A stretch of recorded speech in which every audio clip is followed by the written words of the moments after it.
उत्तर प्रदेश के चुनाव को लेकर एक नया गठबंधन सामने आया है, जिसको भागीदारी परिवर्तन मोर्चा का नाम दिया गया है।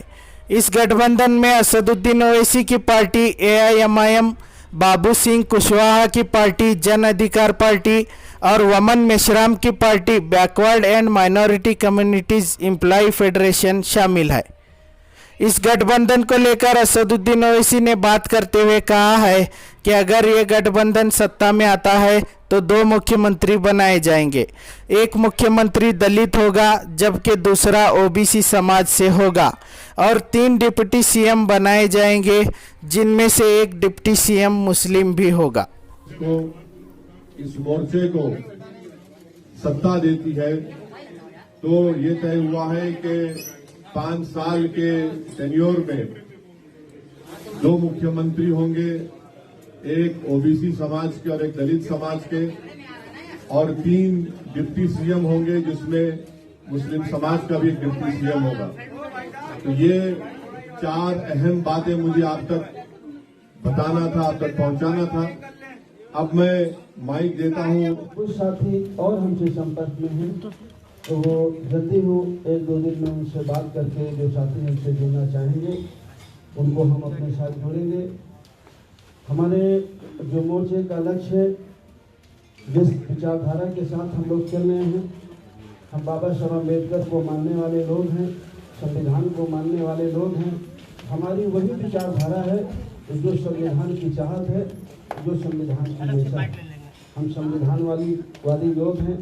हमारा पहला नारा है कि जिसकी जितनी संख्या भारी उसकी उतनी हिस्सेदारी। हम लोग जाति जनगणना कराने के पक्ष में हैं। एक समान शिक्षा पद्धति, निःशुल्क शिक्षा और अनिवार्य शिक्षा। नई शिक्षा नीति के आड़ में जैसे पिछले साल कोरोना महामारी की जब शुरुआत हुई और 2 महीने सबको पूरे देश को बंद करके अंदर रखा गया, उस 2 महीने में जो 4-5 कानून बने, एक कृषि का कानून बना जिसको अभी वापस लिया गया, 1 साल किसान आंदोलन करते रहे। उसी तरह कृषि के बाद बिजली का कानून बना, लेबर एक्ट बना और नई शिक्षा नीति भी बनी।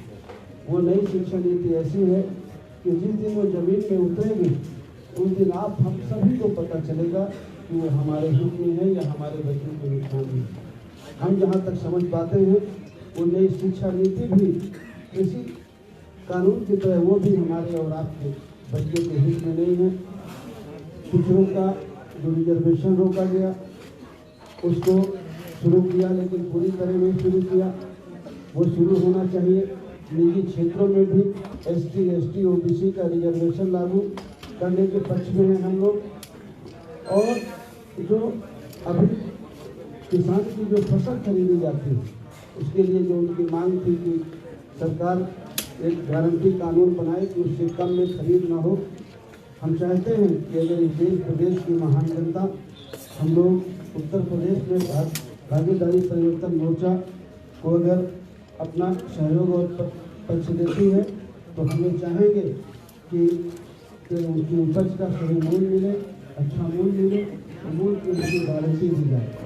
किसानों को खाद बीज सस्ता हो, सिंचाई किसानों के लिए फ्री हो, घरेलू बिजली गरीब और कमजोर की फ्री हो, किसानों के गन्ने का भुगतान हो, छोटे दुकानदार जो मध्यम दुकानदार हैं किसान उनके जो कर्जे हैं वो माफ किए जाए। कानून व्यवस्था की बहुत बड़ी बात है उत्तर प्रदेश में, चाहे वो समाजवादी पार्टी का शासन रहा हो, चाहे आज भारतीय जनता पार्टी का शासन हो, कानून व्यवस्था की स्थिति बहुत खराब है, बहुत गहरी है। तो हम लोगों की चाहत है कि कानून व्यवस्था अगर इस प्रदेश की जनता हमारे मोर्चे को सफलता देती है तो हमारी पहली प्राथमिकता होगी इस प्रदेश की कानून व्यवस्था सही की जाए, हमारी बहनों को सुरक्षा मिले, अन्य पिछड़े वर्गों को SC, ST की माइनॉरिटी के जो गरीब बच्चे हैं उनको जो स्कॉलरशिप है वो मिले। पुरानी पेंशन बहाली का एक मामला आया है।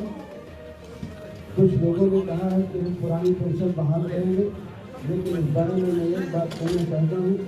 जब इस देश के प्रधानमंत्री माननीय अटल बिहारी वाजपेयी जी थे, उन्होंने पुरानी पेंशन को बंद कर दिया। अब पेंशन नहीं दी जाएगी ऐसा उन्होंने कानून बनाया था। उस समय प्रदेश में समाजवादी पार्टी की सरकार थी और सबसे पहले अगर उस कानून को किसी ने माना तो उत्तर प्रदेश की सरकार ने माना। पिछली बार 5 साल समाजवादी पार्टी की सरकार रही, उन्होंने पुरानी पेंशन बहाल नहीं की। अभी भी बंगाल में पुरानी पेंशन लागू है। बहुत सारे प्रदेशों ने धीरे धीरे करके उस पेंशन को खत्म किया, लेकिन सबसे पहले अगर खत्म किया तो उत्तर प्रदेश की समाजवादी पार्टी ने खत्म किया। आज वो जरूर कहते हैं कि पुरानी पेंशन वो बहाल करेंगे, लेकिन वो करेंगे या नहीं करेंगे। लेकिन अगर इस मोर्चे को लोग सहयोग देते हुए बहुमत देते हैं तो ये मोर्चा जरूर पुरानी पेंशन को बहाल करेगा। ऐसे कुछ मुद्दों के साथ हम लोग चुनाव में जा रहे हैं। हमारे सीटों के बंटवारे में कोई विवाद नहीं है। लगभग 95% सीटों पर हम लोगों ने काम कर लिया है। कुछ लिस्टें हमारी जारी भी हो गई हैं। आने वाले 2-3 दिन में हमारी सारी लिस्टें जारी हो जाएंगी। कुछ नहीं, कुछ बातें आपको जानकारी में देना है।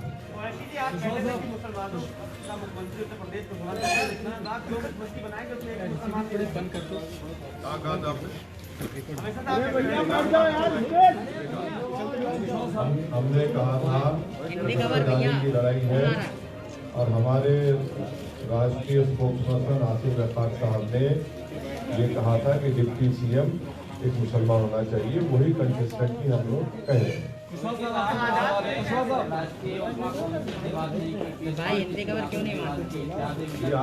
अभी आपने मोहम्मद मिश्रा साहब से सुना, ये दरवाजे खुले हैं।